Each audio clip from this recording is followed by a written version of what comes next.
Bon, moi, je suis venu dans les Vosges, dans le Grand Est, à l'appel d'Aurélie Filippetti. Elle m'a téléphoné, elle m'a dit viens, si tu veux me soutenir, ce sera une grande joie. Je suis donc là pour ça, dans ces 2 journées. D'abord parce que c'est une liste unitaire. Ça m'a bien plu quand j'ai vu un appel surgir entre Caroline Fiat, Aurélie Filippetti et Pernelle Richardot. Pernelle Richardot est quand même une dirigeante au plus haut niveau du Parti socialiste. La France insoumise qui signait un appel commun, 3 femmes qui le lançaient, ça me semblait un cadre qui pouvait absolument lancer une dynamique et qui pouvait s'imposer. C'était quand même en décembre 2020, ça fait 5 mois.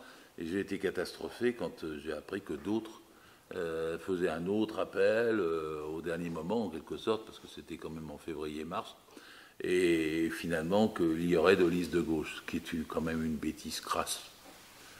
Parce qu'avoir 2 listes de gauche dans une région de cette taille qui est menacée, occupée par la droite et menacée par le Front National, je ne sais pas comment on peut être responsable à gauche et se lancer dans une telle division. Puis maintenant, ils disent non, c'est Aurélie Filippetti et Pernelle Richardot et Caroline Fiat qui ont divisé. Non, il y a une chronologie, les choses sont claires, et surtout le contenu de l'appel du Grand Est que j'avais lu dès décembre 2020 me semblait positif, en défense des services publics, en défense de la sécurité sociale, avec une prise sur les problèmes propres de la région, que moi je ne maîtrise pas, mais je voyais bien qu'il posait les problèmes des transports, qu'il posait le problème des écoles, qu'il posait le problème des hôpitaux. Donc il y avait quand même une base pour partir dans une gauche unie et, comment dirais-je, sérieuse, c'était de transformation sociale.